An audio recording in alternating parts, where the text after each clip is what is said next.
FIR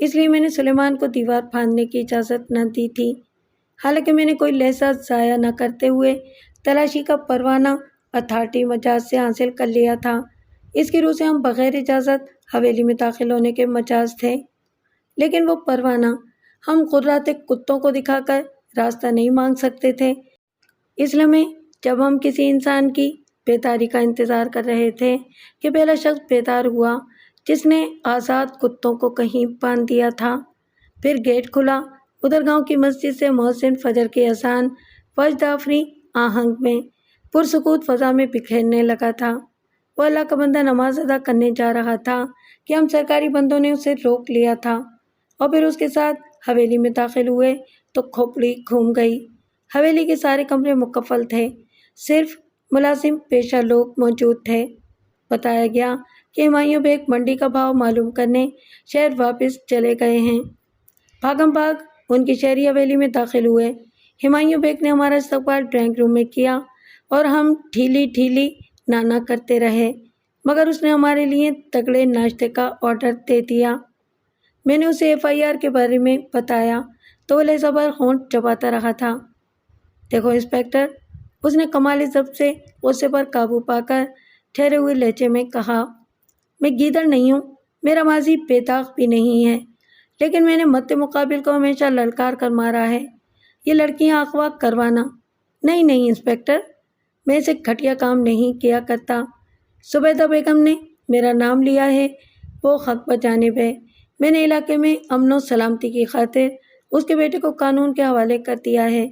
ظاہر ہے وہ مجھے اپنا دشمن ہی سمجھے گی، لیکن میں صرف افسوس نہیں کروں گا بلکہ زبیدہ کی بیٹی کو تلاش کرنے میں اپنے سارے وسائل اور ذرائع بھی استعمال کروں گا۔ مجھے صرف 2 دن کی مہلت دو۔ اگر اسے اغوا کرنے والا اس علاقے سے تعلق رکھتا ہے تو 2 دنوں میں اسے قانون کے حوالے کر دوں گا۔ یہ میرا وعدہ ہے انسپکٹر۔ میں نے لہجہ بھر توقف کیا اور سوچا اور فیصلہ وقت کے حق میں دے دیا۔ مجھے امید تھی کہ ہمایوں بیگ پولیس کی نگاہوں میں اپنی ساکھ قائم رکھنے کی خاطر مغویہ کو واپس کر دے گا۔ میں صرف ہمایوں بیگ کے وعدے پر ہی تکیہ کر کے بیٹھ نہیں گیا تھا۔ میں نے ریلوے اسٹیشن اور اڈوں کی ناکہ بندی کر دی تھی، تھانے سے متعلقہ مخبروں کی خدمات بھی حاصل کر لی تھیں۔ سلیمان سادہ لباس میں ہمایوں کے 3 بیٹوں پر نگاہ رکھے ہوئے تھا۔ اس کے باوجود میں پریشان تھا۔ رات اور دن بیت گئے تھے، کوئی اطلاع اور امید کی کرن مجھ تک نہ آئی تھی۔ شام 4 بجے گیتا آئی۔ وہ ٹانگے میں آئی تھی اور بڑی عجلت میں اتری تھی۔ میں تھانے کے احاطے میں ٹہل رہا تھا۔ حوالات سنتری کے علاوہ تھانے میں کوئی ملازم نہ تھا، سب کو نصرت کی تلاش پر لگا رکھا تھا۔ گڈ ایوننگ سر، گیتا قریب آ کر بولی۔ نادر کے گھر سے کوئی رپورٹ سر؟ ہاں، میں نے اسپات میں گردن ہلائی۔ کوئی سراغ ملا سر؟ گیتا نے پوچھا۔ میں نے نفی میں سر ہلا دیا۔ مجھے عائشہ نے بھیجا ہے سر۔ اس کے مطابق لڑکی اس کے بھائی آصف بیگ کے آدمیوں نے اغوا کی ہے۔ اسے اوکے کی رپورٹ جب دی جا رہی تھی تو عائشہ 7 والے کمرے میں تھی۔ آصف نے ان سے کہا تھا کہ لڑکی کو مولدات مسلی کی تحویل میں دے دیا جائے۔ کیا عائشہ نے بتایا نہیں کہ مولدات کہاں رہتا ہے؟ نہیں، اس نے پہلی بار یہ نام سنا ہے۔ جاؤ گیتا اور عائشہ۔ نہیں سر، گیتا میری بات کاٹ کر بولی، مس عائشہ نے حویلی میں آنے سے منع کر دیا ہے۔ میں بے بسی سے ہونٹ کاٹ کر رہ گیا۔ FIR میں صرف ایک نام تھا، ہمایوں بیگ، اور گیتا آصف بیگ کا نام لائی تھی۔ اگر کوئی ایرا غیرہ ہوتا تو میں چڑھ دوڑتا، لیکن وہ ایک بااثر باپ کا خود سر بیٹا تھا، اس لیے میں رسک لینے سے ہچکچا ہی رہا تھا کہ تھانے میں ہمایوں بیگ کی آمد کا غلغلہ ہوا۔ وہ اپنے چند حواریوں کے ساتھ اپنی موٹر پر آیا تھا۔ جب مجھے یہ بتایا گیا کہ اس کے ساتھ چادر میں ملبوس کوئی خاتون بھی ہے تو میں گیتا کو ساتھ لے کر آفس سے باہر نکل گیا۔ ہمایوں کے حواری احاطے سے باہری موٹر کے پاس کھڑے تھے اور ہمایوں ایک عورت کو سہارا دیے ہولے ہولے آتا دکھائی دیا۔ گیتا نے بڑھ کر اس عورت کو اپنی باہوں میں لے لیا تھا۔ میں نے اپنا وعدہ ایفا کر دیا انسپکٹر،